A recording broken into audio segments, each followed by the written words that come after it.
Lining blouse cut பண்ணும்போது இந்த method cut பண்ணுங்கள், ரொம்ப ஈஸியாக இருக்கும். துணி அளவு கம்மியாக இருந்தால் கூட நம்ம கட் பண்ணிக்கலாம். பாருங்கள், 2 பக்கமும் கரை வருது பாருங்கள், அது வந்து ஒன்றா ஒரே பக்கமாக ஜாயின் பண்ணி அப்படி மடிச்சுக்குங்க. இப்போ வந்து 2 பக்கமும் அந்த கரையும் ஒன்றா சேர்த்து மடிச்சுட்டேன். கை அளவு எவ்வளோ வேணுமோ அந்த அளவு நம்ம மடிச்சுக்கலாம். மடிச்சுட்டு கை கட் பண்ண பாருங்கள், அதை வச்சு அப்படி மேலே வந்து 1/4 இன்ச்சு எக்ஸ்ட்ரா துணி விட்டு கட் பண்ணிக்கோங்க. நம்ம தைக்கும் போது கொஞ்சம் சாரியோட கிளாத்தெல்லாம் கொஞ்சம் ஷைனிங்காக இருந்துச்சுன்னா நம்ம தைக்கிறதுக்கு தையல் ஓட்டும் போது கொஞ்சம் க்ராஸ் அடிக்கும். அது இல்லாமல் நம்ம கரெக்டாக வச்சு எக்ஸ்ட்ரா இருக்கிறத கட் பண்ணிக்கலாம் தையல் ஓட்டிட்டு. அதனால் நீங்கள் வந்து இது மாதிரி கொஞ்சம் எக்ஸ்ட்ரா துணி கட் பண்ணிக்கோங்க.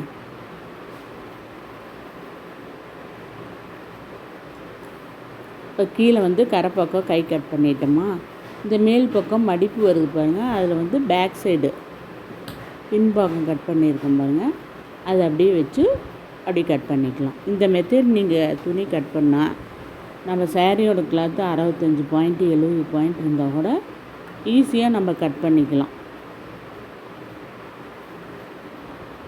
துணி அளவு கம்மி இருந்தாலும் சரி, ஈஸியாக கட் பண்ணிக்கலாம்.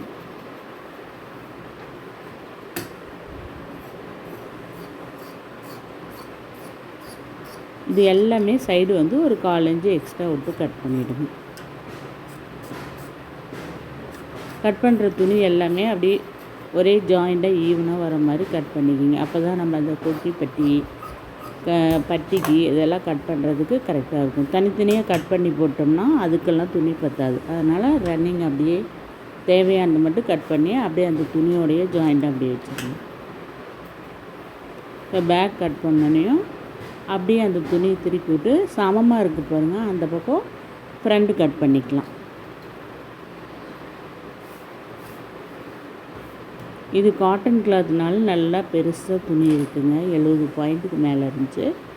நம்ம ஒவ்வொரு சாரியோட கிளாத்து 65 பாயிண்ட் இப்படி தான் கிடைக்கும். அதுக்கும் நீங்கள் இந்த மெத்தட் கட் பண்ணிங்கன்னா சரியாக இருக்கும் துணி. ஃப்ரண்ட் பாகம் நல்லா க்ராஸ் வச்சு தைச்சிக்கோங்க. நேராக தைக்கணுன்னா அப்படியே நேராக வச்சு அப்படியே கட் பண்ணிக்கலாம். இந்த கரை வந்து நம்ம ப்ளவுஸ்க்கு எதாவது பேக் நெக்கு பின்னாடியெல்லாம் மடித்து தைக்கிறதுக்கு வைக்கணுன்னா அந்த கரையை வைக்கணுன்னா அப்படியே அதை விட்டுட்டு இதை கட் பண்ணிக்கலாங்க.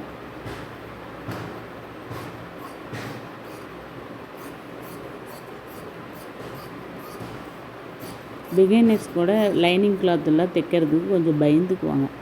இந்த மெத்தட் நீங்கள் கட் பண்ணி தைச்சி பார்த்தீங்கன்னா துணியும் கரெக்டாக இருக்கும். நம்ம தைக்கும் போது துணி ஒரு பக்கம் இழுத்துட்டு போகாமல் இருக்க சைடில் மட்டும் கொஞ்சம் துணி வச்சு கட் பண்ணிவிட்டு அப்படியே தையல் ஓட்டி கட் பண்ணி நார்மலாக நம்ம எப்போவும் ப்ளவுஸ் தைப்போம் பாருங்கள், அதே மாதிரி தைச்சிக்கலாங்க.